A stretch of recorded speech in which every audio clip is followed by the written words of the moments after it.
আসসালামু আলাইকুম। মিনার একাডেমির পক্ষ থেকে সবাইকে শুভেচ্ছা জানাচ্ছি। আগামীকাল তোমাদের আইসিটি পরীক্ষা। আইসিটি পরীক্ষায় আমরা শুধুমাত্র আমাদের 25টা এমসিকিউ আনসার করতে হবে। এই 25টা এমসিকিউর জন্য তোমরা আমাদের এই ক্লাসগুলো সবগুলো ক্লাস করবা। সবগুলো ক্লাস করলে আশা করি তোমরা 25টা এমসিকিউর ম্যাক্সিমাম তোমরা আনসার করতে পারবে ইনশাআল্লাহ। আইসিটিতে আমাদের থাকে শুধু হচ্ছে 25টা এমসিকিউ। এই এমসিকিউর মধ্যে আমরা আজকে আলোচনা করব হচ্ছে দ্বিতীয় অধ্যায়ের এমসিকিউগুলো। এই ক্লাসটা করলে তোমরা দ্বিতীয় অধ্যায়ের সবগুলো এমসিকিউ আশা করে আনসার করতে পারবা। তাহলে আমরা শুরু করতে যাচ্ছি। আমরা প্রথমেই এখানে এই কোয়েশ্চেনগুলো থেকে তোমাদের একটা জিনিস খেয়াল রাখতে হবে, আমাদের প্রশ্নটা আগে বুঝতে হবে। প্রশ্নটা বুঝে তারপর অপশনগুলো দেখবা, এটা মাথায় রাখতে হবে। তাহলে আমাদেরকে কী বলছে দেখো, কম্পিউটার কী ধরনের যন্ত্র। কম্পিউটার কী ধরনের যন্ত্র, কম্পিউটার কিন্তু কেমনে চলে। কম্পিউটার হচ্ছে হার্ডওয়্যার বলা হয় যন্ত্রপাতিগুলোকে, আর কম্পিউটারে সফটওয়্যার লাগে। আমরা যখন মোবাইল ইউজ করি তখন মোবাইলে আমাদেরকে কিছু অ্যাপস লাগে, সেরকম এখানে কম্পিউটারের ক্ষেত্রে হচ্ছে কিছু হার্ডওয়্যার এবং সফটওয়্যার দুটোটার মিলিতভাবে আমরা কম্পিউটার বলি। ওকে, ভালো সার্ভিস পেতে হলে কম্পিউটারকে করতে হবে কি ব্যবহার। কম্পিউটারকে ব্যবহার তো এমনিই করবো, সেখানে এটার কোনো কাজ নেই। অপচয় তো কখনোই হবে না। অপব্যবহার, এই তিনটা তো মোটেই হবে না। তাহলে তুমি বুঝতে পারতেছো কোনটা আনসার হবে, পরিচর্যা। তাহলে কি কিছু কিছু কোয়েশ্চেনের আনসার আমরা নেগেটিভগুলো চিন্তা করলে আমরা পজিটিভটা আনসার পেয়ে যাব, অর্থাৎ হয় না সেটা যদি আমরা বুঝতে পারি তাহলে যেটা হবে সেটা অটোমেটিক চলে আসবে। তাহলে ভালো সার্ভিস পেতে চাইলে আমাদেরকে কি করতে হবে, কম্পিউটারকে পরিচর্যা করতে হবে। ওকে, কম্পিউটারের বাইরের নিয়ামক বলা হয় উপাদানটাকে।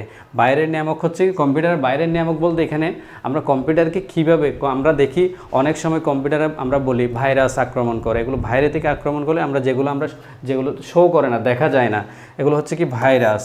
তারপর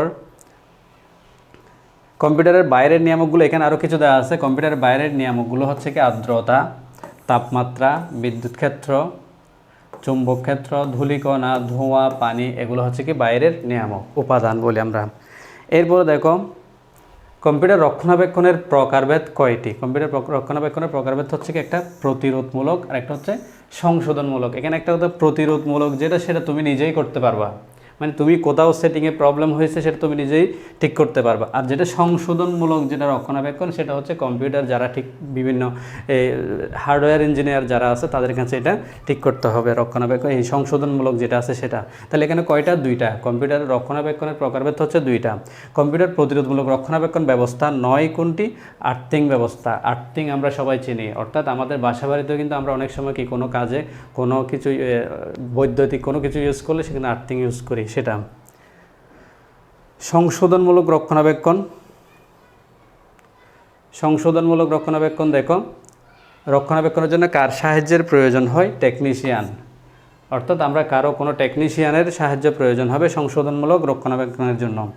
ওকে, এরপর দেখো 2 বছর ব্যবহারের পর অনিকের ল্যাপটপটি ধীরগতিসম্পন্ন হওয়ার কারণ কি। দেখো 2 বছর ব্যবহার করার পর অনিকের ল্যাপটপটি ধীরগতিসম্পন্ন হওয়ার কারণ হচ্ছে কি, তার এখানে প্রথমে দিছে পুরাতন হয়ে গেছে। পুরাতন হলে কিন্তু এটা ল্যাপটপ ধীরগতির হবে না।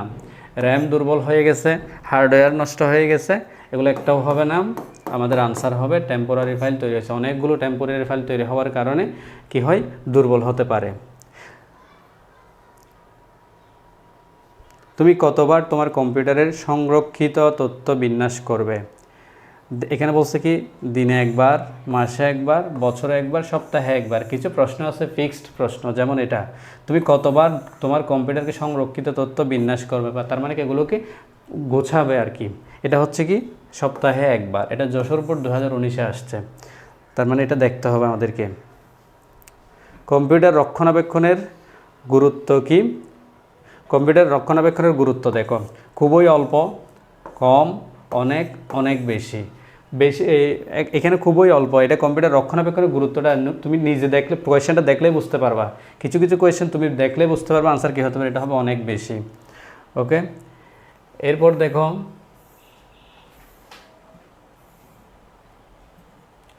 আইসিটির ক্ষেত্রে মূল যন্ত্র বলতে কী বোঝায়। আইসিটির ক্ষেত্রে মূল যন্ত্র বলতে কী বোঝায়, প্রসেসর এবং সফটওয়্যার।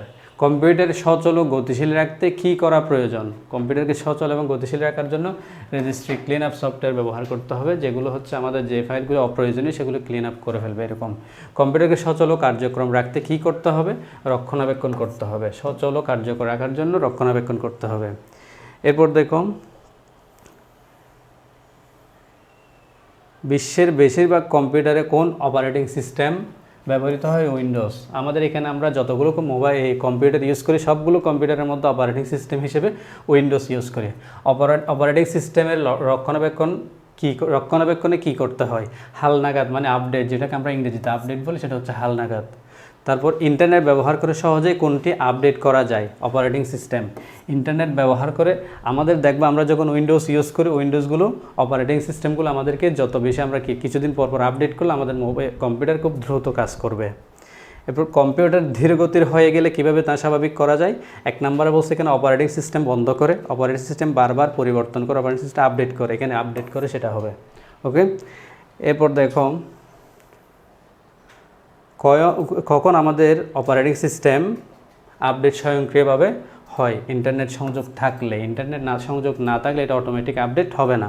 কোনটি থাকলে অপারেটিং সিস্টেম স্বয়ংক্রিয়ভাবে হালনাগাদ? একই কথা, এখানে আপডেট বলছে, এখানে হালনাগাদ বলছে। আপডেটের বাংলা হচ্ছে হালনাগাদ, এটা হচ্ছে ইন্টারনেট থাকলেই। ওকে, এরপর দেখো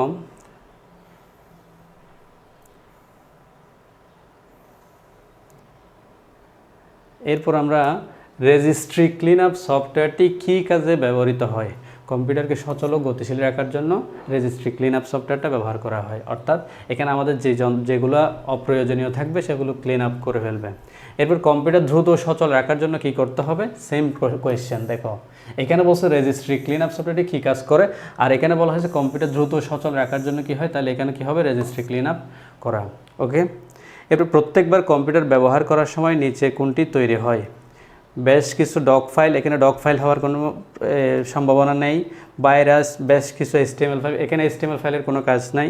তাহলে বেশ কিছু টেম্পোরারি ফাইল, আমরা যখন কোনো একটা কিছু ওপেন করব, ব্যবহার করব, এটা থেকে কিছু টেম্পোরারি ফাইল তৈরি হতে পারে। ওকে, এরপর কম্পিউটারের টেম্পোরারি ফাইলগুলো অনেক দিন পর্যন্ত মুছে না দিলে কি হতে পারে? কম্পিউটার গতি দিতে, অর্থাৎ টেম্পোরারি ফাইলগুলো মুছে দিতে পারে আমরা। টেম্পোরারি ফাইলগুলো আমরা যখন মুছে দিব তখন আমাদের কম্পিউটারটা দ্রুত কাজ করবে। আর যদি আমরা এটা মুছে না ফেলি, অনেক দিন পর্যন্ত মুছে না ফেলি, তাহলে এখানে অনেকগুলো টেম্পোরারি ফাইল জমা হয়ে যাবে, যার কারণে এটা কি হবে?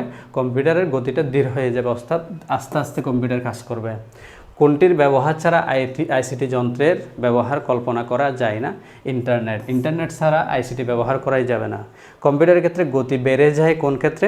একটা বলছে হার্ড ডিস্ক ফাইলে ভরা থাকলে মানে হার্ড ডিস্কের মধ্যে অনেকগুলো ফাইল থাকলে, শক্তিশালী হার্ডওয়্যার ব্যবহার করলে, ঘন ঘন হার্ডওয়্যার পরিবর্তন করলে, হার্ড ডিস্কের বেশ খানিকটা জায়গায় খালি থাকলে এটা হবে। বেশ খানিকটা জায়গা অর্থাৎ ম্যাক্সিমাম জায়গা যদি খালি থাকে তখন আমরা কি গতিটা বেড়ে যাবে। কুকিজ থাকে কোথায়? ব্রাউজারে, মনে রাখবা। এরপর দেখো টেম্পোরারি ফাইল হচ্ছে অপ্রয়োজনীয় ফাইল, যেগুলো কোনো দরকার নেই, কোনো কাজে আসবে না। ওয়েবসাইটে প্রবেশ করার জন্য অবশ্যই কোনটির প্রয়োজন? ইন্টারনেট সংযোগের প্রয়োজন। ইন্টারনেট ব্যবহারের ফলে কুকিজ কোথায় জমা হয়? ক্যাশে মেমোরিতে বলি আমরা, ক্যাশে মেমোরিতে জমা হয়। টেম্পোরারি ফাইল বৃদ্ধি পেলে কী সমস্যার সম্মুখীন হতে হবে? কম্পিউটারের গতি কমে যাবে। কোন ফাইলগুলো কম্পিউটারের গতিকে ধীর করে দেয়? Temporary file.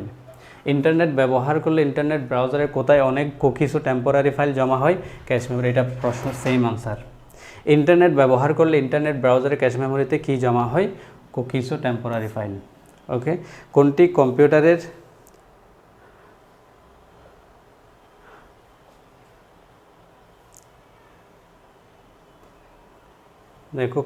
কম্পিউটারের জন্য ঝুঁকিপূর্ণ? একটা হচ্ছে অ্যান্টিভাইরাস, একটা হচ্ছে অ্যান্টি-স্পাইওয়্যার, হার্ডওয়্যার তো হচ্ছে কম্পিউটারের যন্ত্রপাতি, এগুলোকে বলে। অ্যান্টিভাইরাস হচ্ছে যেটা ভাইরাসকে কী করে রিমুভ করতে পারে। অ্যান্টি-স্পাইওয়্যার এটাও হচ্ছে এক ধরনের ভাইরাসকে রিমুভ করতে পারে। আর স্পাইওয়্যার এটা হচ্ছে কি ভাইরাস, এগুলো কম্পিউটারে ক্ষতি করে, সেজন্য আমাদের স্পাইওয়্যার এটা হচ্ছে আমাদের জন্য ঝুঁকিপূর্ণ। তারপর হচ্ছে ম্যালওয়্যার এটাও হচ্ছে আমাদের জন্য ঝুঁকিপূর্ণ। এর মধ্যে কোন ফাইলগুলো কম্পিউটারের গতিকে ধীর করে? টেম্পোরারি ফাইল মুছতে কী ব্যবহার করা হয়? সফটওয়্যার লাগবে। এগুলো সফটওয়্যার ছাড়া এমনি এগুলো মুছে ফেলা যাবে না। এরপর দেখো হার্ড ডিস্কের জায়গা খালি হলে কম্পিউটারের জায়গা পূর্ণ হয়ে যায়, কম্পিউটারের গতি বেড়ে যায়। অর্থাৎ হার্ড ডিস্কে যদি বেশি পরিমাণ জায়গা খালি থাকে তাহলে কম্পিউটারের গতিটা বেড়ে যাবে। কোনটি কম্পিউটার? এটা অ্যান্টিভাইরাস ব্যবহারের পূর্বে কোন বিষয়টি নিশ্চিত হওয়া প্রয়োজন? নতুন কেনা কিনা, ইন্টারনেট থেকে ডাউনলোড করা হয়েছে কিনা, হালনাগাদ অ্যান্টিভাইরাস অর্থাৎ আপডেট, তাহলে আপডেট অ্যান্টিভাইরাস কিনা, অর্থাৎ যেটা আপডেট সেটাই আমরা কি ব্যবহার করব। টেম্পোরারি ফাইল বেশি হলে কি হবে, কম্পিউটারের গতি কমে যাবে অথবা কম্পিউটার স্লো হয়ে যাবে। ওকে, এরপরে দেখো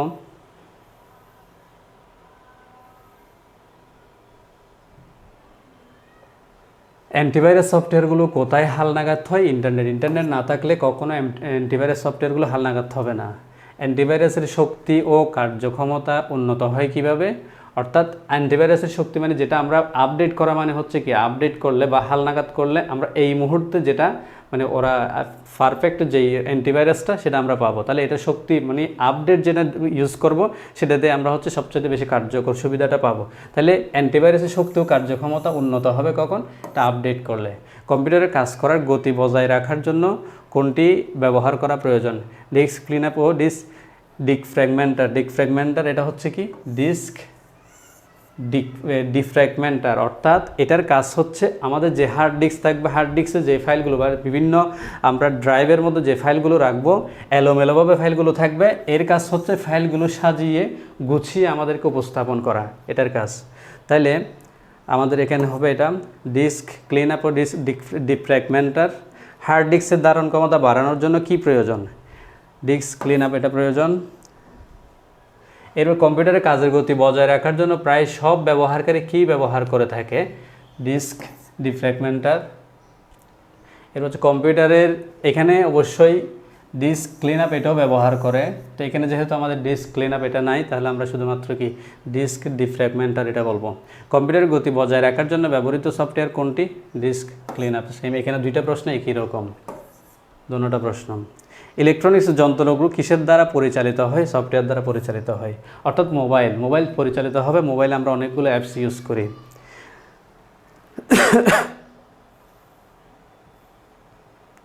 এরপর দেখো ডিস্ক ক্লিন আপ কোন ডিস্ক ক্লিন আপ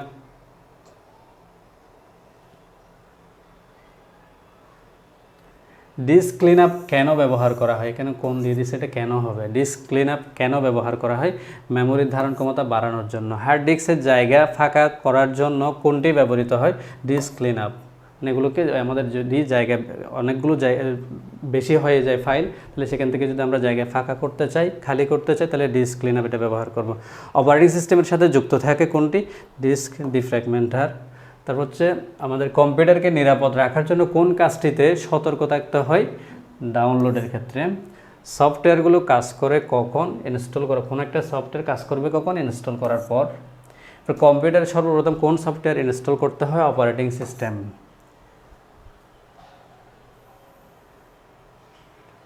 এরপর দেখুন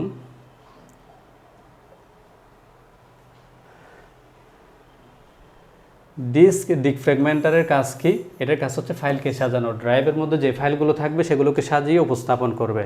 হার্ড ডিস্কের ফাইলগুলো সাজানোর জন্য কোনটি ব্যবহৃত হয়, একই রকম প্রশ্ন। দেখো এখানে অনেকগুলো প্রশ্ন হচ্ছে কি উল্টা, মানে একবার যখন যেটা সাইজে প্রশ্ন করছে সেটা আবার আরেকটার মধ্যে আনসারে আছে। ডিস্ক ডিফ্র্যাগমেন্টার কি, এটা হচ্ছে কি সফটওয়্যার। কোনটি ইনস্টল করার প্রক্রিয়া একটু জটিল, এটা হচ্ছে অপারেটিং সিস্টেম। এমনি নর্মালি যে আমাদের অ্যাপসগুলো সফটওয়্যারগুলো থাকে সেগুলো ইনস্টল করার চাইতে অপারেটিং সিস্টেম সফটওয়্যারটা ইনস্টল করা হচ্ছে একটু জটিল। কোন সফটওয়্যার ইনস্টল করতে বিশেষ দক্ষতার প্রয়োজন হয়, operating system software. Application software ইনস্টলের প্রক্রিয়া কোনটির উপর নির্ভর করে, অপারেটিং সিস্টেম।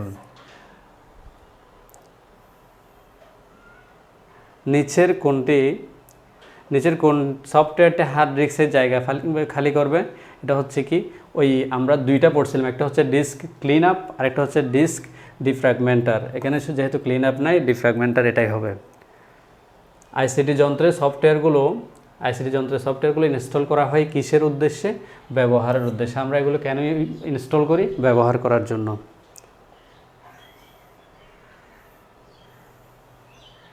এরপর সফটওয়্যার ইনস্টল করার জন্য কার অনুমতি নিতে হয়, অপারেটিং সিস্টেম। সফটওয়্যার ইনস্টল করার জন্য কার অনুমতি নিতে হবে, অপারেটিং সিস্টেমের অনুমতি নিতে হবে। অপারেটিং সিস্টেম সফটওয়্যার ইনস্টল করার প্রক্রিয়াটি কীরূপ, জটিল। এমনি নর্মাল যে অ্যাপসগুলো, যে সফটওয়্যারগুলো থাকবে সেগুলো ইনস্টল করার প্রক্রিয়া এত জটিল না, কিন্তু অপারেটিং সিস্টেম সফটওয়্যার ইনস্টল করার প্রক্রিয়াটা হচ্ছে একটু জটিল। কম্পিউটারে কোন সফটওয়্যারটি সর্বপ্রথম ইনস্টল করতে হয়? Operating system software. কোন যন্ত্রে সফটওয়্যার ইনস্টল করা সম্ভব? কম্পিউটারও সফটওয়্যার ইনস্টল করা যায়, স্মার্টফোনও ইনস্টল করা যায়, ট্যাবলেটও ইনস্টল করা যায়। তাইলে সবগুলো, এটা ট্যাবলেটকে আমরা সংক্ষেপে ট্যাব বলি। ওকে। কোন ফাইলে গুরুত্বপূর্ণ তথ্য লেখা থাকে? এখানে হচ্ছে কি auto run, auto exe, setup, এগুলো না।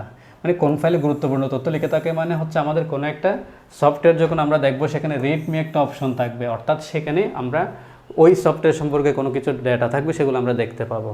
সফটওয়্যার ইনস্টল করার পূর্বে কোনটি লক্ষ্য রাখা প্রয়োজন? অ্যান্টিভাইরাস সফটওয়্যারগুলো বন্ধ আছে, এটা বন্ধ রাখতে হবে। অ্যান্টিভাইরাস সফটওয়্যার বন্ধ রাখতে হবে। সফটওয়্যার ইনস্টল করার জন্য কার অনুমতি নিতে হবে? Operating system. কোনো সফটওয়্যার ইনস্টল করতে হলে সফটওয়্যারটির কোন ধরনের কপি আমাদেরকে প্রয়োজন? ডিজিটাল কপি আমাদের প্রয়োজন। ডিজিটাল কপিটা আমরা ইনস্টল করব।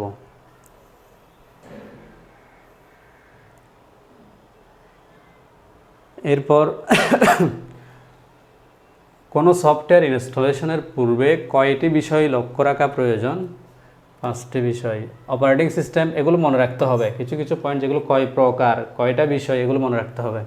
অপারেটিং সিস্টেম সফটওয়্যার কী নামে পরিচিত? System software. আর কতগুলো যেগুলো আমরা হচ্ছে ইনস্টল করি সেগুলো হচ্ছে অ্যাপ্লিকেশন সফটওয়্যার। একটি কম্পিউটার সিস্টেমের সবচেয়ে ব্যয়বহুল অংশ কোনটি? সফটওয়্যার। কম্পিউটার প্রোগ্রামের এক্সিকিউশনকে নিয়ন্ত্রণ করে কোন সফটওয়্যার? Operating system. অর্থাৎ এক্সিকিউশন কে কম্পিউটার প্রোগ্রামের এক্সিকিউশন বলতে আমরা যে সফটওয়্যারগুলো কী করবো, যে সফটওয়্যারগুলো ইনস্টল করে নিব সেগুলো সবগুলোকে নিয়ন্ত্রণ করবো হচ্ছে অপারেটিং সিস্টেম। তারপর এখানে সফটওয়্যার ইনস্টলেশনের সময় কোন দিকটির প্রতি লক্ষ্য রাখা উচিত? যন্ত্রের হার্ডওয়্যারের সাপোর্ট, মেমোরির জায়গা, অ্যাডমিনিস্ট্রেটরের অনুমতি, সবগুলো, এখানে সবগুলোই দরকার হবে। ডিজিটাল কপির অপর নাম হচ্ছে সফট কপি। ডিজিটাল কপির অপর নাম হচ্ছে সফট কপি। সফটওয়্যারের ডিজিটাল কপি কোথায় পাওয়া যায়? ইন্টারনেটে। আমরা ইন্টারনেট থেকে যদি পড়ি সেটা হচ্ছে সফট কপি। ডিভিডি এর পূর্ণরূপ হচ্ছে ডিজিটাল ভিডিও ডিস্ক। পেনড্রাইভ একটি স্টোরেজ ডিভাইস। পেনড্রাইভের মধ্যে আমরা জমা রাখতে পারি, কোনো ডকুমেন্ট জমা রাখতে পারি। সিডি এর পূর্ণরূপ হচ্ছে কম্প্যাক্ট ডিস্ক।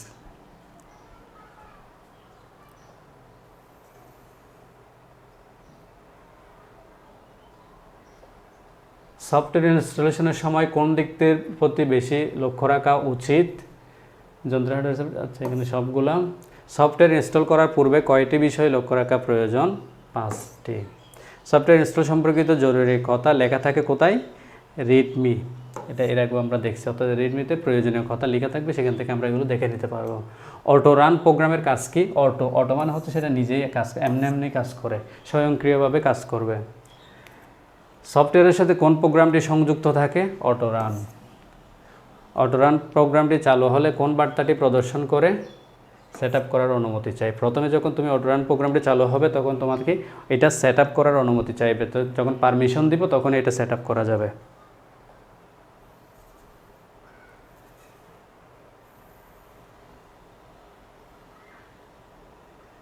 এরপর আমরা সফটওয়্যার ইনস্টলের সময় প্রথমত কোন ফাইলটি চালু করতে হয়? Auto run. এটা করার পরে পারমিশন চাইবে, পারমিশন চাইলে আমরা পারমিশন দেওয়ার পরেই আমরা এটা ইনস্টল করতে পারবো। সফটওয়্যার সেট আপ দেওয়ার আগে কোথায় ডাবল ক্লিক করতে হবে? সেট আপ ফাইলে। এটা হচ্ছে এখানে ডাবল ক্লিক করলে এটা set up, automatic set up হয়ে যাবে। কোন ফাইলে ক্লিক করলে সফটওয়্যার ইনস্টলেশন শুরু হয়? Set up. এটা তো আমরা এখানে এই প্রশ্নটাতে আনসারটা আছে, মানে প্রশ্নটা দুইভাবে আসতে পারে।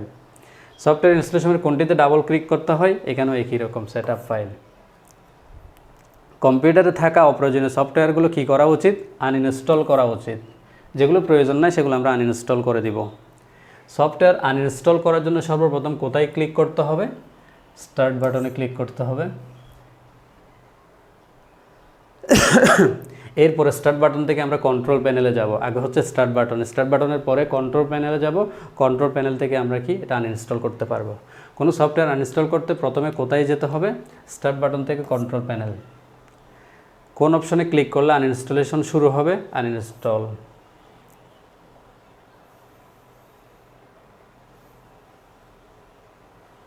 এরপর দেখুন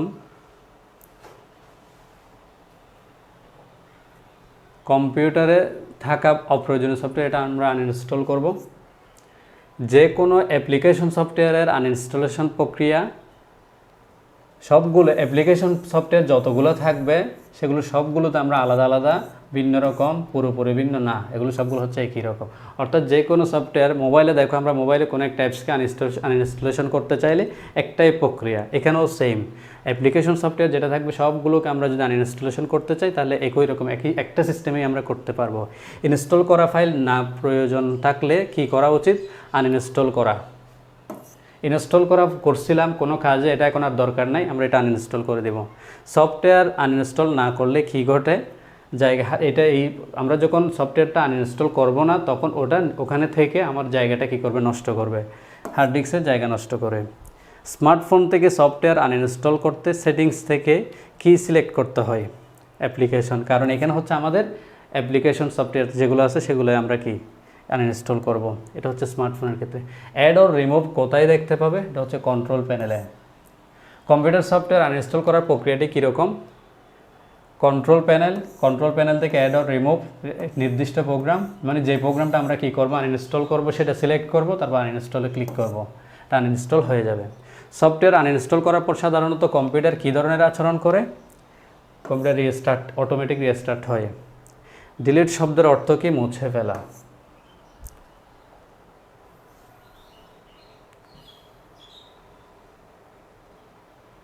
এরপর দেখো, টাচ স্ক্রিনযুক্ত স্মার্টফোনগুলো থেকে সফটওয়্যার আনইনস্টল করা হয় কিভাবে? হাতের আঙ্গুলের স্পর্শ দ্বারা। কারণ এখানে আমরা টাচ করে যেটা আনইনস্টল করব সেটাকে চেপে ধরলেই এখানে আনইনস্টল অপশনটা চলে আসে। এটা সফটওয়্যার আনইনস্টল করতে কোন সফটওয়্যারের সাহায্য প্রয়োজন হয়? এমনি আমরা যখন কম্পিউটারের মধ্যে করব এটা, তখন অপারেটিং সিস্টেম। এমনি মোবাইলে হলে তো আমরা অ্যান্ড্রয়েডের মধ্যে করি। অ্যান্ড্রয়েডে আমাদের হচ্ছে কি কোনো একটা টাচ স্ক্রিন যে মোবাইলগুলো থাকবে সেগুলোতে চেপে ধরে করব। আর কম্পিউটারের ক্ষেত্রে আমরা এই যে অপারেটিং সিস্টেম আছে অপারেটিং সিস্টেমের উপর ডিপেন্ড করতে হবে। সফটওয়্যার সম্পূর্ণরূপে ডিলিট করতে প্রথমে সফটওয়্যারটি কী করতে হবে? আগে হচ্ছে আনইনস্টল করতে হবে, এরপর আমরা এটাকে রিমুভ করতে পারবো। সফটওয়্যার আনইনস্টলের সময় তার কিছু অংশ থেকে যাওয়া অংশ কোথায় পাওয়া যাবে? একটা হচ্ছে টেম্পোরারি ফাইল। টেম্পোরারি ফাইলের কাজ হচ্ছে কি, আমরা যখন কোনো একটা ফাইল রেডি করব বা ওপেন করব, এরপরে আরেকটা ফাইল তৈরি হয়ে যাবে, এটা হচ্ছে টেম্পোরারি ফাইল। কুকিজ ফাইল আমরা হচ্ছে যে ফাইলগুলোতে যাই সেগুলো এক জায়গায় জমা হওয়া, সেটা।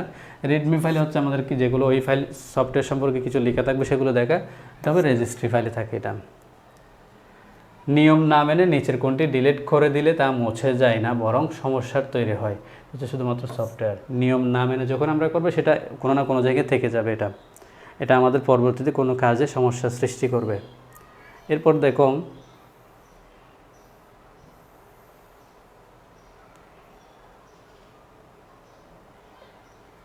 উইন্ডো বাটন প্লাস আর চাপ দিলে কোন কমান্ডটি কাজ করে? উইন্ডো বাটন প্লাস আর মানে হচ্ছে রান, তাইলে রান অপশনটা কাজ করবে। উইন্ডো বাটন প্লাস আর চাপ দিলে রান বাটনটা কাজ করবে। রান কমান্ড সক্রিয় করার জন্য প্রক্রিয়া কোনটি? একটু আগে আমরা দেখছি উইন্ডো বাটন প্লাস আর দিয়ে দিব রানের জন্য। এরপর সফটওয়্যার ডিলিট করার সময় কিবোর্ডের কোন বাটন চেপে রান কমান্ড চালু করতে হবে? উইন্ডোজ প্লাস আর রান কমান্ড চালু করতে হবে। রান কমান্ড চালু করছে সেজন্য উইন্ডোজ প্লাস আর। ওকে, সফটওয়্যার ডিলিট করার সময় কিবোর্ডের কোন বাটন চেপে রান কমান্ড চালু করতে হবে? তাহলে রান কমান্ড চালু করবো আমরা উইন্ডোজ প্লাস আর দিয়ে। এরপর রেজিস্ট্রি এডিটরে যাওয়ার জন্য টাইপ করতে হয় কি? রেজেডিট। অর্থাৎ এডিটর বলতে এমনি কী বোঝায়? এডিটর মানে হচ্ছে আমরা যেখানে কাজগুলো করি সেটা। সফটওয়্যার ডিলিট করার প্রক্রিয়ায় রান কমান্ড চালু করে কি লিখতে হয়? রেজিস্ট্রেশন এডিটর যেটা আছে রেজেডিট, এটা লিখে দিব আমরা। সফটওয়্যার ডিলিট করতে নিচের কোন কিতে চাপ দিয়ে রেজিস্ট্রি ফাইলের সব জায়গা থেকে ফাইলগুলো মুছে ফেলতে হয়? F3।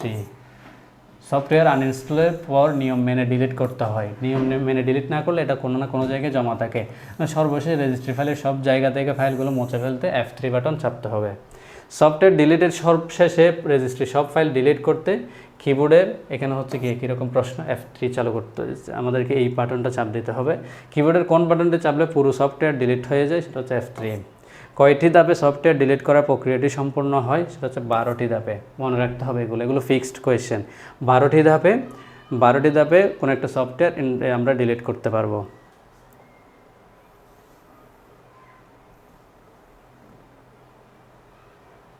এরপর দেখো, কোনো সফটওয়্যার সম্পূর্ণ মুছে ফেলার জন্য কি প্রয়োজন, অর্থাৎ এখানে আমরা রান কমান্ডের সাহায্যে এটাকে সম্পূর্ণ ডিলিট করে দিব। সফটওয়্যার ডিলিট করার সময় কোনটিতে ক্লিক করতে হবে, এক্সপোর্টে ক্লিক করতে হবে।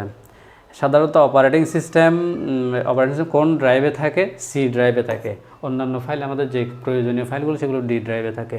অপারেটিং সফটওয়্যার সাধারণত কোন ড্রাইভে থাকে, সি ড্রাইভ। ডিলিট করার জন্য সফটওয়্যারটির নাম খোঁজার পর কিসে ক্লিক করতে হবে, ফাইন্ড নেক্সট। এরপর বর্তমান মানুষের সবচেয়ে মূল্যবান সম্পদ হচ্ছে কি, তথ্য। বর্তমান মানুষের সবচেয়ে মূল্যবান সম্পদ হচ্ছে তথ্য। তথ্যের প্রবেশাধিকার বিবেচনায় তথ্য হচ্ছে দুই প্রকার, একটা হচ্ছে কি উন্মুক্ত তথ্য আর একটা হচ্ছে গোপনীয় তথ্য। একটা উন্মুক্ত তথ্য আর একটা হচ্ছে গোপনীয়। কোন ধরনের তথ্যে সকলের অবাধ প্রবেশাধিকার থাকে, সেটা হচ্ছে উন্মুক্ত তথ্যের। উন্মুক্ত তথ্যের উদাহরণ নয় কোনটি, সংবাদ, প্রবন্ধ, প্রেস রিলিজ, পাসওয়ার্ড। এখানে উন্মুক্ত তথ্য, সংবাদ, এটা যখন কোনো একটা চ্যানেলে সংবাদ প্রকাশ করে সেটা সবাই দেখতে পারবে, এটা হচ্ছে উন্মুক্ত। প্রবন্ধ মানে হচ্ছে যেগুলো কোনো একটা বিষয় সম্পর্কে আমরা বৃহৎ কোনো কিছু কেউ যদি প্রকাশ করে সেটা। প্রেস রিলিজ, এগুলো হচ্ছে কি প্রেস রিলিজ, কেউ যদি কোনো একটা সংবাদ সম্মেলন করে, এই ধরনের এগুলো। কিন্তু পাসওয়ার্ডটা তো আমরা কি কাউকে, একজনের পাসওয়ার্ডটা হচ্ছে একজনের পার্সোনাল, সেটা আমরা কাউকে দিনে চাইলে সেটা উন্মুক্ত তথ্যের উদাহরণ নয়, পাসওয়ার্ড। এরপর দেখো নিচের কোনটি গোপনীয় তথ্যের অন্তর্ভুক্ত। গোপনীয় তথ্যের অন্তর্ভুক্ত হচ্ছে কি জাতীয় পরিচয়পত্র। বাকিগুলো সবগুলো সবাইকে প্রদর্শন করা যায়, কিন্তু জাতীয় পরিচয়পত্র এটা হচ্ছে যার যার জন্য পার্সোনাল। এরপরে দেখো ডিলিট করার জন্য সফটওয়্যারের নাম খোঁজার পর রেজিস্ট্রি এডিটরের কিসে ক্লিক করতে হবে, ফাইন্ড নেক্সট অথবা ফাইন্ডে ক্লিক করতে হবে।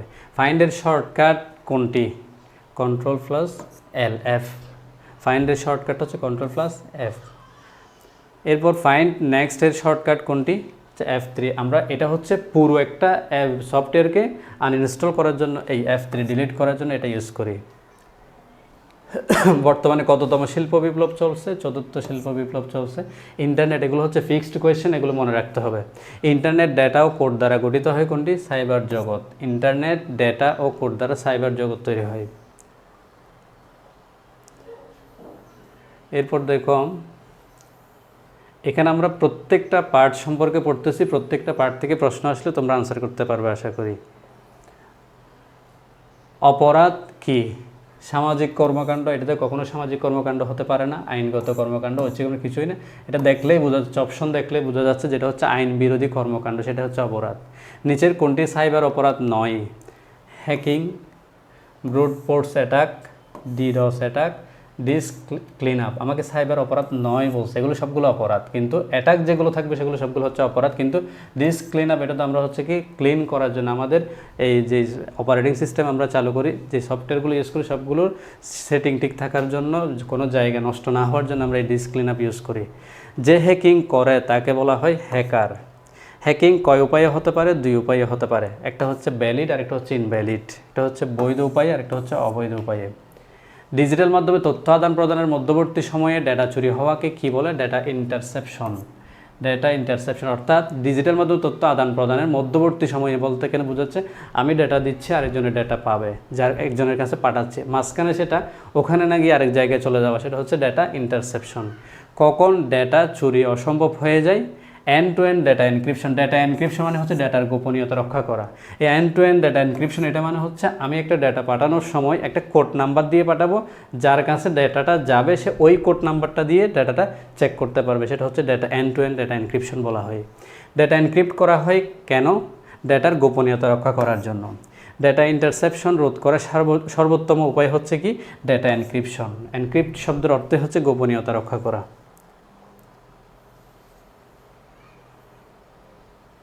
এরপর দেখো আমাদের হ্যাকিং দুই উপায়ে। সিস্টেম চেককারী বৈধ হ্যাকারদেরকে বলা হয় কি, হোয়াইট হ্যাট। যারা হচ্ছে কি মানে বৈধ ভ্যালিড হ্যাকার তাদেরকে বলা হয় হোয়াইট হ্যাট হ্যাকার। আর যারা হচ্ছে অবৈধ হ্যাকিং তারা হচ্ছে তাদেরকে বলা হয় অবৈধ অর্থাৎ ব্ল্যাক হ্যাট হ্যাকার, তাদেরকে বলা হবে। ক্র্যাকার কারা, যারা হচ্ছে অবৈধভাবে হ্যাকিং করে তারা হচ্ছে ক্র্যাকার। কোনো অপরাধের প্রবণতা দিন দিন বেড়েই চলছে, এটা হচ্ছে হ্যাকিং। DDoS, এটার পূর্ণরূপ, এরকম পূর্ণরূপ থেকে আমাদের অনেক সময় কোয়েশ্চেন আসে। ডি ডস পূর্ণরূপ। এটা হচ্ছে এমনি ডস, এটা হচ্ছে ড্যানিয়েল অফ সার্ভিস, আর ডি দিছে এটা হচ্ছে ডিস্ট্রিবিউট, এটা তো সবগুলোতেই দিয়ে দিছে ডিস্ট্রিবিউটেড। এখানে ডাইভার্সিটি ড্যানিয়েল এই দুটো মিল রাখছে, এটা সিস্টেম দিছে, এটা সার্ভিস, তাহলে হবে কি distributed Daniel of service. Deeds আক্রমণের বৈশিষ্ট্য কোনটি? একই সময় একাধিক ডিভাইস একটি নির্দিষ্ট টার্গেট, একই সময় একাধিক ডিভাইস। ডিডস আক্রমণের প্রধান লক্ষ্য কোনটি? সিস্টেমকে ধীরগতির করা, অর্থাৎ আমাদের যেই অপারেটিং সিস্টেমটা আছে, অপারেটিং সিস্টেমটা তখন আস্তে স্লো হয়ে যাবে এই সমস্যাটা, এই আক্রমণটা হলে। ম্যালওয়্যার নিচের কোনটির সংক্ষিপ্ত রূপ? ম্যালিসিয়াস, যেটা ম্যালিসিয়াস সফটওয়্যার যেটা আছে, ম্যালিসিয়াস সফটওয়্যারের সংক্ষিপ্ত রূপ হচ্ছে ম্যালওয়্যার।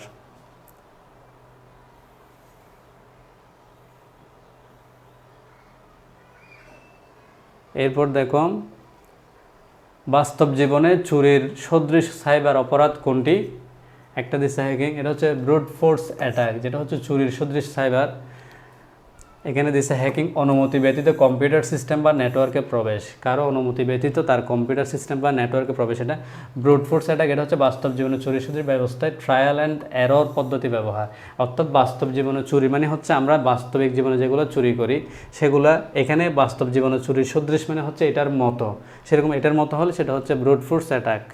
ডেটা ইন্টারসেপশন হচ্ছে কি এটার মাধ্যমে ডেটা চুরি করা। ডিডস অ্যাটাক হচ্ছে একই সময়ে একাধিক ডিভাইস ব্যবহার করে একটি নির্দিষ্ট, তাহলে এখানে আমরা ডেটার ক্ষতিকর দিক পাচ্ছে হচ্ছে ডেটা চুরি বা এরকম অপরাধ, সাইবার অপরাধের ক্ষেত্রে আমরা পাচ্ছি হচ্ছে হ্যাকিং একটা, ব্রুট ফোর্স অ্যাটাক এটা একটা, ডেটা ইন্টারসেপশন এটা একটা, ডিডস অ্যাটাক, এগুলো সবগুলো হচ্ছে কি আমার সাইবার অপরাধের মধ্যেই পড়তেছে। তালাবদ্ধ একটি রুমে প্রবেশ করার জন্য কি প্রয়োজন? চাবি প্রয়োজন। পাসওয়ার্ডের বিষয়টা আসছে এখানে, পাসওয়ার্ডের কথা বলা হয়েছে। এরপর দেখো কোনো সফটওয়্যারের কম্পিউটার সিস্টেমে অনিচ্ছাকৃতভাবে সৃষ্ট অসুবিধাকে কি বলা হয়? এটা হচ্ছে ম্যালওয়্যার, এগুলো হচ্ছে অ্যান্টিভাইরাস, তোমার কি ক্ষতিকর ভাইরাস, স্পাইওয়্যার, এগুলো সবগুলো হচ্ছে। বাগ শব্দের অর্থ হচ্ছে কি ভুল, এখানে তাহলে কোনো সফটওয়্যারের কম্পিউটার সিস্টেম অনিচ্ছাকৃতভাবে সৃষ্ট অসুবিধাটাকে বলা হচ্ছে বাগ। বাগ হচ্ছে কি সফটওয়্যারের ত্রুটি বা ভুল, বাগ শব্দের অর্থ হচ্ছে ভুল। কম্পিউটার নেটওয়ার্ক সিস্টেমে অবাঞ্ছিত বিজ্ঞাপন দেখানোর কারণ কি? হচ্ছে ডেটা ইন্টারসেপশন, এটা হবে ডেটা ডুপ্লিকেশন। ম্যালিসিয়াস সফটওয়্যার, অনেক সময় আমাদের এখানে অপ্রয়োজনীয় কি বিজ্ঞাপন চলে আসে, এগুলো হচ্ছে ম্যালিসিয়াস সফটওয়্যারের কারণে। নিচের কোনটি ম্যালওয়্যারের একটি ধরন? এটা হচ্ছে কি database operating system, network protocol, ransomware. এখানে একটা বিষয় হচ্ছে তুমি অনেক সময় আমি বলেছিলাম অপশন বাকিগুলো চেক করলে কোনটা আনসার হবে সেটা বোঝা যায়। ম্যালওয়্যারের নিচের কোনটি ম্যালওয়্যারের একটি ধরন? তাহলে এটা ডেটাবেস, তো কখনো ডেটাবেস একটা হচ্ছে কি ডেটাবেস হচ্ছে আমরা যেখানে অনেকগুলো ডেটা জমা রাখি, তার সাথে ম্যালওয়্যারের কোনো সম্পর্ক নাই। অপারেটিং সিস্টেমের সাথে ম্যালওয়্যারের কোনো সম্পর্ক নেই, কারণ অপারেটিং সিস্টেমটা হচ্ছে আমাদের কি আমরা কোনো একটা আমাদের কম্পিউটারের মধ্যে প্রথম যেটা আমরা ইনস্টল করে রাখি সেটা হচ্ছে কি অপারেটিং সিস্টেম, যেটাকে সিস্টেম সফটওয়্যার বলা হয়।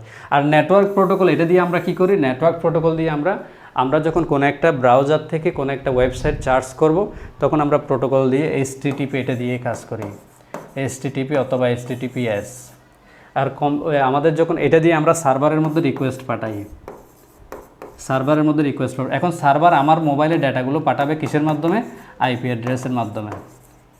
আমাদের প্রত্যেকের মোবাইলের প্রত্যেকের কম্পিউটারের একটা নিজস্ব IP অ্যাড্রেস আছে, ওই IP অ্যাড্রেসের মাধ্যমে সার্ভার থেকে ডাটাগুলো আমাদের এখানে চলে আসবে। তাহলে এই তিনটা যেহেতু হচ্ছে না, আনসার হবে আমাদের কি র্যানসামওয়্যার, এটা হচ্ছে আমাদের আনসার হবে। কোনটি ম্যালওয়্যার নয়? রুটকিটস, বাগ তো ভুল, এটা তো সফটওয়্যারের ভুল ত্রুটি নির্ণয় করা, সেটা তোমার কি ম্যালওয়্যারের আওতাভুক্ত হবে না।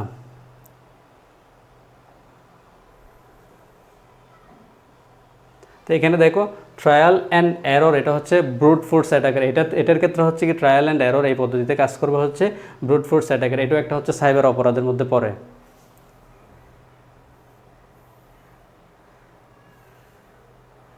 তারপর দেখো সাইবার বুলিং হচ্ছে কি যেটা আমরা একটা বলছে কি ডিজিটাল মাধ্যমে কাউকে সাহায্য করা, সাইবার বুলিং মানে সাহায্য করা না, ডিজিটাল মাধ্যমের সাহায্যে বেচা কেনা করা, ডিজিটাল মাধ্যমে কাউকে কোনো কাজে বাধ্য করা, ডিজিটাল মাধ্যমের সাহায্যে কাউকে নজরে রাখা, এটা হচ্ছে কি ডিজিটাল মাধ্যমে কাউকে কোনো কাজে বাধ্য করা, মানে এটা তাকে অবশ্যই কি করতে হবে সেরকম বাধ্য করা। নিচের কোনটি সাইবার সন্ত্রাস নয়? সামাজিক মাধ্যমে সাম্প্রদায়িকতা বিদ্বেষ ছড়ানো, কারো স্পর্শকাতর বিষয় সম্পর্কে গুজব ছড়ানো, সামাজিক মাধ্যমে কারো চিকিৎসার জন্য অর্থ জোগাড় করা, অনলাইনে কোনো বিষয়ে আতঙ্ক সৃষ্টি করা। এখানে বলছে কি সামাজিক মাধ্যমে কারো চিকিৎসার জন্য অর্থ জোগাড় করা, এটা হচ্ছে সাইবার সন্ত্রাস নয়। সাইবার বুলিংয়ে সবচেয়ে বেশি ক্ষতিগ্রস্ত হয় কোন গ্রুপটি? শিশু এবং কিশোরী। এখানে বলা হয়েছে কি দেখো সাধারণত শিশু, কিশোরী ও তরুণীরা সাইবার সন্ত্রাসের বেশি শিকার হয়। এবার সাইবার সন্ত্রাসের প্রভাব নয় কোনটি? সমাজের সামাজিক ও পারিবারিক জীবন ক্ষতিগ্রস্ত হওয়া, আত্মহত্যার প্রবণতা, সমাজের শ্রদ্ধার চোখে দেখা, আত্মবিশ্বাস কমে যাওয়া। এখানে বলছে সাইবার সন্ত্রাসের প্রভাব নয় বলছে, এখানে এগুলো সবগুলোতে প্রভাব, তাহলে প্রভাব না হচ্ছে সমাজের শ্রদ্ধার চোখে দেখা, এটা প্রভাব নয়। নিচের কোনটি বাংলাদেশ র্যাবের ওয়েবসাইট www.rab.gov.bd, যেহেতু এটা সরকারি একটা প্রশাসনিক, ওখানে ওদের .gov থাকবে। এখানে বিডিটাকে বলা হয় কান্ট্রি ডোমেন, বাংলাদেশের জন্য ইউজ করা হয়েছে এটা। BTRC Bangladesh telecommunication regulatory commission, এটা বিটিআরসি এর পূর্ণরূপ। সাধারণ ডায়েরিকে সংক্ষেপে বলা হয় জিডি, অর্থাৎ যেটা থানায় যেটা করে ডায়েরি করে বা জিডি করে বলে সেটা। সাইবার আক্রমণের শিকার হলে নিম্নোক্ত কোন ঠিকানায় প্রমাণসহ যোগাযোগ করতে হয়? www.rab এর ওয়েবসাইটের মধ্যে rab.gov.bd। অনলাইনে জিডি করার জন্য ব্রাউজারের অ্যাড্রেস বারে কি লিখতে হয়? https://gd.police.gov.bd। এগুলো মনে রাখতে হবে। নিচের কোনটি আইন শৃঙ্খলা রক্ষাকারী বাহিনী নয়? এনএসআই, এটা হচ্ছে আইন শৃঙ্খলা বাহিনী নয়। এরপর আমাদের দেখো, আমরা এখানে যেগুলো পড়াচ্ছি সেগুলো সবগুলো একবার আমরা যেগুলো এখানে কি আনসার করতেছি সবগুলো দেখবা। সবগুলো দেখলে আশা করি তোমরা 25-এর মধ্যে 25 পাওয়া কোনো ব্যাপার না, যদি সবগুলো মনে রাখতে পারো। এরপরে দেখো, ফেক আইডির ক্ষেত্রে সাইবার সন্ত্রাসের প্রধান চ্যালেঞ্জ কোনটি? তথ্য ডিবাগ করা অসম্ভব, উৎস বা প্রকাশকারী পরিচয় খুঁজে বের করা কঠিন, এটা খুঁজে বের করা কঠিন এটা। এরপর দেখো, ফেক নিউজ কি? বিভ্রান্তিকর ও মিথ্যা তথ্য। কোনটি মানুষের মতামতকে নেতিবাচকভাবে প্রভাবিত করতে পারে? Fake news. এরপর দেখো, এখানে বলা হয়েছে rapid action battalion, counter terrorism unit, city অপরাধ তদন্ত বিভাগ, মেট্রোপলিটন পুলিশ হলো আইন শৃঙ্খলা রক্ষাকারী বাহিনী, আর জাতীয় নিরাপত্তা গোয়েন্দা সংস্থা এনএসআই হলো সরকারি গোয়েন্দা সংস্থা, আর উপরেগুলো হচ্ছে কি আইন শৃঙ্খলা রক্ষাকারী বাহিনী। তাহলে এখানে বলছে আইন শৃঙ্খলা রক্ষাকারী বাহিনী কোনটি? র্যাব, ডিজিএফ, আইআরসিসি, সিএবি, এগুলো না। র্যাব ইউনিটের সাথে যোগাযোগের মোবাইল অ্যাপ কোনটি? Report to RAB. Hello city mobile অ্যাপটি নিচের কোন আইন শৃঙ্খলা বাহিনীর? কাউন্টার টেরোরিজম ইউনিটের। এগুলো মনে রাখতে হবে।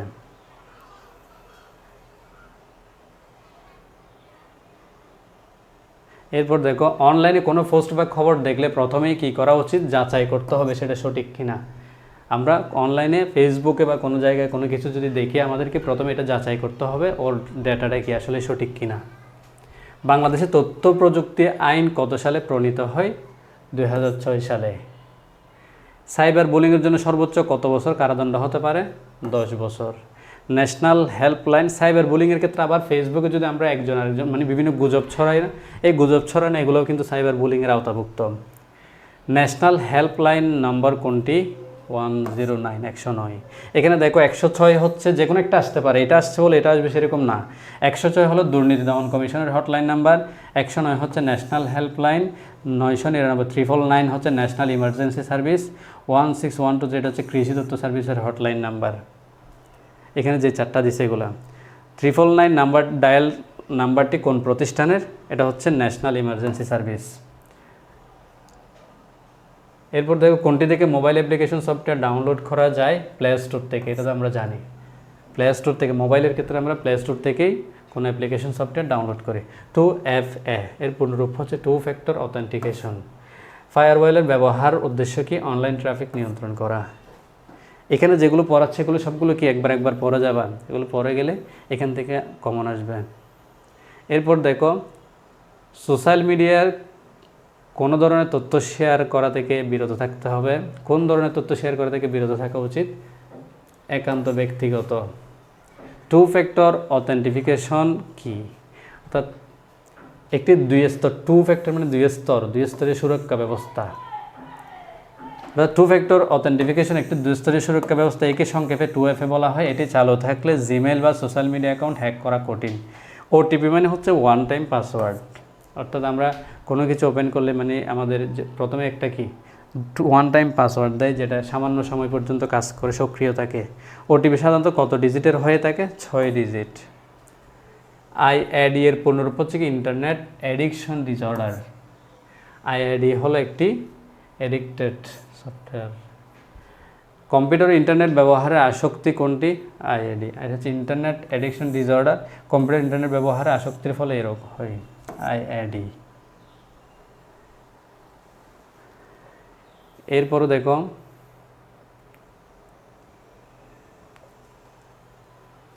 নিচের কোনটি ওটিপি এর বৈশিষ্ট্য? স্থায়ী ও বারবার ব্যবহারযোগ্য বৈশিষ্ট্য। নিচের কোনটি ওটিপি এর বৈশিষ্ট্য? শুধুমাত্র একবার ও সীমিত সময়ের জন্য কার্যকর।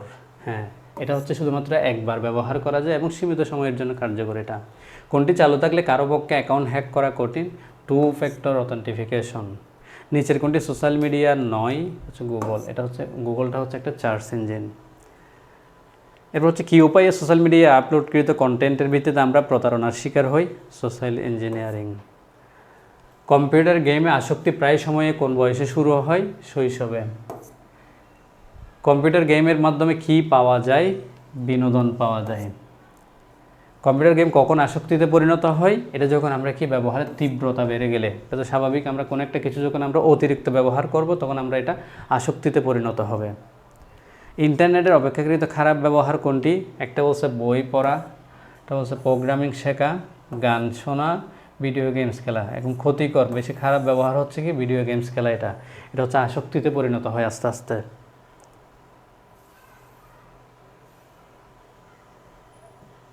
এরপর দেখো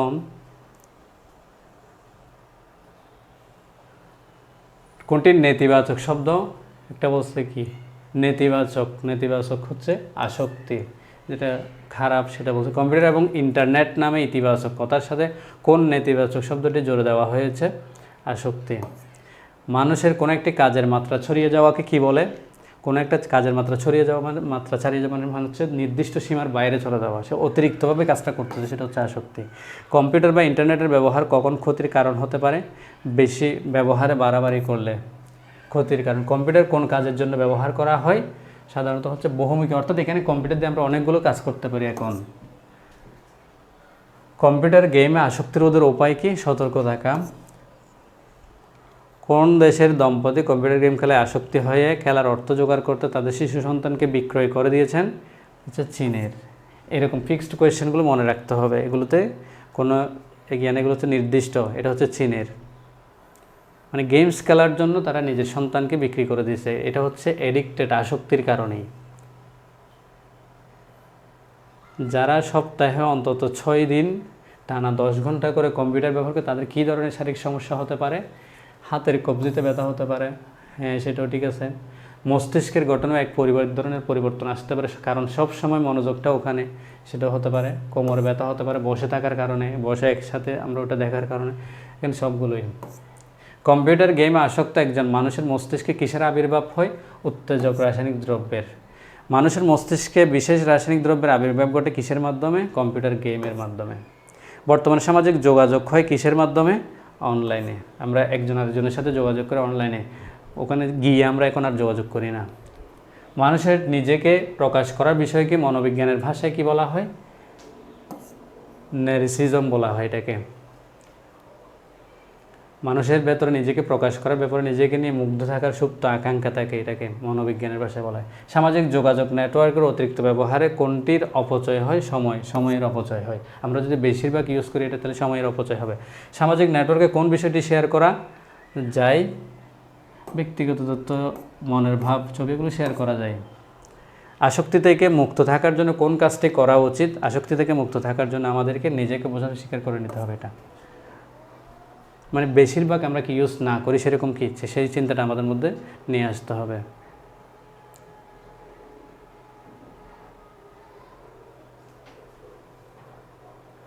কোনটি সামাজিক যোগাযোগ নেটওয়ার্ক সাইট? এখানে গুগল প্লাস, এগুলো সবগুলো কি? তাহলে টুইটার, গুগল প্লাস, ইনস্টাগ্রাম সবগুলো হচ্ছে কি সামাজিক যোগাযোগ নেটওয়ার্ক সাইট। সামাজিক নেটওয়ার্ক তৈরির উদ্দেশ্য কি? সামাজিক যোগাযোগ। বর্তমানে সামাজিক নেটওয়ার্কের সাথে যুক্ত কোন বিষয়টি নেতিবাচক হিসেবে নেওয়া হচ্ছে? সেটা হচ্ছে আসক্তি। আসক্তি থেকে মুক্ত থাকার জন্য মূলত কোন কাজটি করা উচিত? নিজের সচেতনতা। আসক্তি থেকে মুক্ত হতে কার পদক্ষেপটি প্রথমত জরুরি? নিজের। তথ্য প্রযুক্তির ব্যবহার কীরূপ হওয়া উচিত? পরিমিত, মানে হচ্ছে খুব কম সময়ে ধরে ব্যবহার করব। কম্পিউটার গেমের মাধ্যমে মানুষ কী ধরনের সুবিধা পায়? বিনোদন। এরপর আমরা দেখি সামাজিক নেটওয়ার্কের জনপ্রিয়তার কারণ কি? একটা হচ্ছে যোগাযোগ করা যায়, ভাব বিনিময় করা যায়, ছবি আপলোড করা যায়, নিজেকে প্রকাশ করার সুযোগ পাওয়া যায়। নিজেকে প্রকাশ করার সুযোগ হচ্ছে সামাজিক যোগাযোগ। নার্সিজম এই শব্দটি কোন বিজ্ঞানে? মনোবিজ্ঞান। কম্পিউটার গেম ছাড়তে হবে কিভাবে? ধীরে ধীরে, একসাথে ছাড়া যাবে না, এটা আস্তে আস্তে। কম্পিউটার আসক্তির ফলে কী ধরনের সমস্যা হতে পারে? শারীরিক মানসিক দুইটাই হতে পারে। ওকে, এখান থেকে আমরা এরপরে দেখো কি বলছে, কম্পিউটার গেমে সময় কমিয়ে কোন ক্ষেত্রে নিজেকে ব্যস্ত রাখা উচিত? সেটা হচ্ছে সৃজনশীল কাজে, অর্থাৎ কোনো কিছু সৃষ্টিশীল কাজে। আমাদের এটা কি বিজনেস সফটওয়্যার অ্যালায়েন্স কোনটি? এটা হচ্ছে একটি সংস্থা, বিজনেস সফটওয়্যার অ্যালায়েন্স। কোনটি কপিরাইট সংরক্ষণ এবং বিশ্বব্যাপী পাইরেসি নিরীক্ষণ করে? এটা হচ্ছে বিএসএ, এটা হচ্ছে একটা সংস্থা। কোনটি কপিরাইট সংরক্ষণ বিশ্বব্যাপী পাইরেসি নিরীক্ষণ করে? এটা হচ্ছে বিএসএ। কোনটি বিএসএ? বিএসএ হচ্ছে বিজনেস সফটওয়্যার অ্যালায়েন্সের কাজ। এটা হচ্ছে কি, এটা বোর্ডে আসছে, এটার কাজ হচ্ছে মেধাস্বত্ব সংরক্ষণ। মেধাস্বত্ব সংরক্ষণ বিশ্বব্যাপী পাইরেসি নজরদারি কোনটি করে? কোনটি? বিএসএ। একই রকম কোয়েশ্চেন।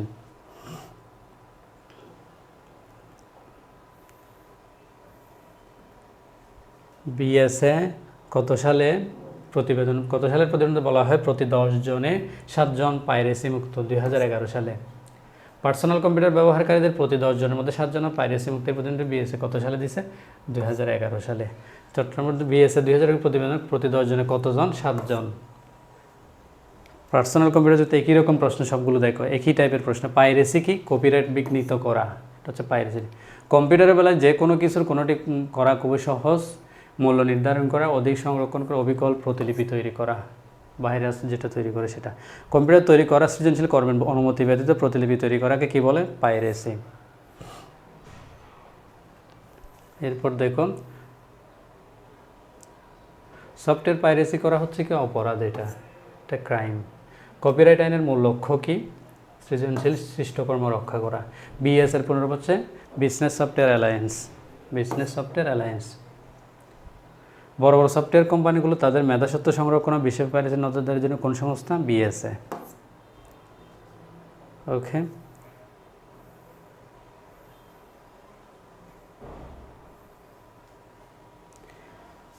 এরপরে দেখো বাংলাদেশ কত সালে তথ্য অধিকার আইন চালু হয়? 2009 সালে। বাংলাদেশে হচ্ছে কত সালে তথ্য অধিকার আইন চালু হয়? এটা হচ্ছে 2009 সালে। তথ্য অধিকার আইনের ফলে কি হয়? জবাবদিহিতা বৃদ্ধি করে। তথ্য অধিকার নিশ্চিত করার জন্য কি নামে একটা আইন চালু হয়? তথ্য অধিকার আইন 2009। যেহেতু এটা 2009 সালে হয়েছে সেজন্য 2009।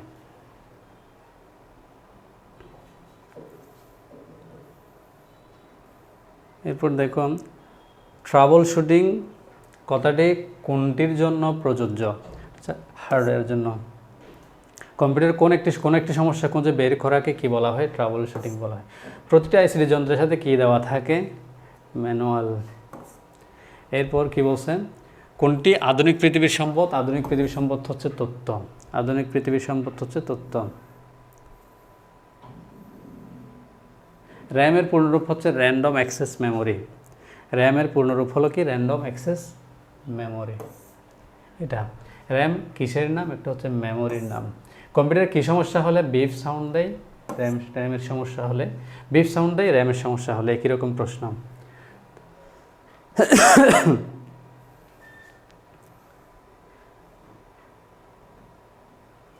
এরপরে দেখো 50% ক্ষেত্রে ডিসপ্লে না হওয়ার কারণ কিসের সমস্যা? এটা হচ্ছে র্যামের সমস্যা। ডিসপ্লে না আসলে সাধারণত কোনটি পরিবর্তন করতে হবে? র্যাম পরিবর্তন করতে হবে।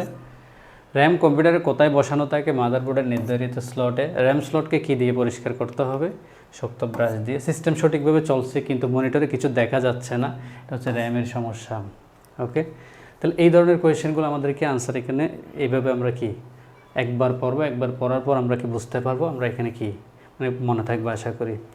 এরপর দেখো কম্পিউটারের মেমোরি স্লটে কী থাকে? কম্পিউটারের মেমোরি স্লটে থাকে হচ্ছে র্যাম। র্যামটা হচ্ছে মেমোরি স্লটের মধ্যে থাকে। কম্পিউটার সিপিইউ ফ্যানটি কোথায় থাকে? মাদারবোর্ডে। সিপিইউ ফ্যানটি থাকবে হচ্ছে মাদারবোর্ডে। এরপর দেখো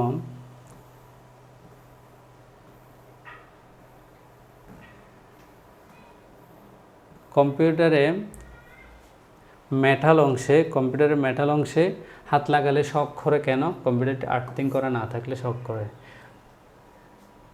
বায়োসের কোনো অপশন পরিবর্তন করলে সেভ না হওয়ার কারণ কোনটি? সেটা হচ্ছে সিএমওএস ব্যাটারি কার্যক্ষমতা হ্রাস পাওয়া। এরপর দেখো কম্পিউটার চালু করার পর প্রতিবার ঘড়ির সময় তারিখ ঠিক করতে হয়। নিচের কোন ব্যাটারি পরিবর্তনের মাধ্যমে উক্ত সমস্যার সমাধান করবে?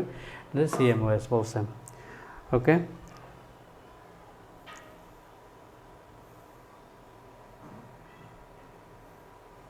এরপর দেখো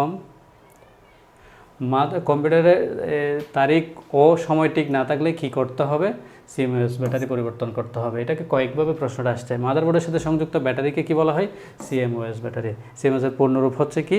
কমপ্লিমেন্টারি মেটাল অক্সাইড সেমিকন্ডাক্টর।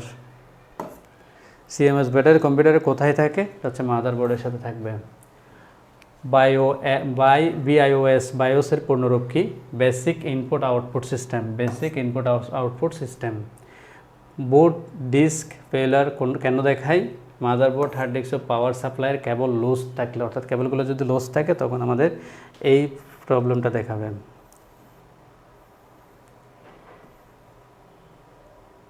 তারপর দেখো হার্ড ডিস্কের জাম্পার সেটিং কোন ডায়াগ্রাম অনুসরণ করে ঠিক করতে হয়?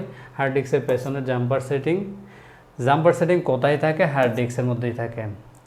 ওকে, এবার কোনটির কারণে কম্পিউটারের তারিখ ও সময় ঠিক থাকে না? এটা হচ্ছে সিএমওএস এর কারণে। এটা আমরা ইউজ করলে এটা এখানে যে কোনটি ব্যাটারি নষ্ট হলে কম্পিউটারের তারিখ ঠিক থাকে না? সিএমওএস। এটা অনেকভাবে প্রশ্নটা আসছে।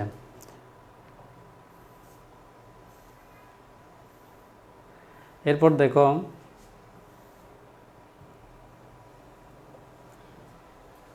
কম্পিউটারের নট এনাফ মেমোরি মেসেজ দেখালে সমাধানের উপায় কি? একটা বছর মনিটরের ব্রাইটনেস এবং কন্ট্রাস্ট ঠিক করতে হবে। এখানে মেমোরির সাথে এটার কোনো সম্পর্ক নাই। পাওয়ার বাটন চালু আছে এখানে দেখতে হবে, এটার দরকার নাই। মাদারবোর্ড অধিক র্যাম ব্যবহার করতে হবে। মাদারবোর্ড অধিক র্যাম ব্যবহার করলে আমরা এটা মেমোরি, কারণ র্যাম এটা হচ্ছে একটা মেমোরি। কম্পিউটারের নট এনাফ মেমোরি, একই রকম প্রশ্নটা দেখো। Computer not enough memory message দেখায়, এই সমস্যা দূর করার জন্য মাদারবোর্ড কোনটি সংযোগ থাকতে হবে? র্যামের সংযোগ থাকতে হবে। কিবোর্ড কাজ না করার পেছনে কি কারণ থাকতে পারে? পোর্টের সমস্যা। পোর্ট হচ্ছে আমরা যেখানে কানেকশনটা দিই সেটা। একটা হচ্ছে ভাইরাসের কারণও হতে পারে এটা। তাহলে কম। নিচের কোন সমস্যার জন্য কিবোর্ড নাও কাজ করতে পারে? এটা হচ্ছে ভাইরাস। এখানে হার্ড ডিস্ক না থাকলে, মাউস না থাকলে, র্যাম না থাকলে এগুলোর সাথে কিবোর্ডের কোনো সম্পর্ক নেই। তো ভাইরাসের জন্য কাজ না করতে পারে, অথবা পোর্টের জন্য। পোর্ট অপশনটা এখানে নাই, সেজন্য আমরা ভাইরাসের জন্য বলবো।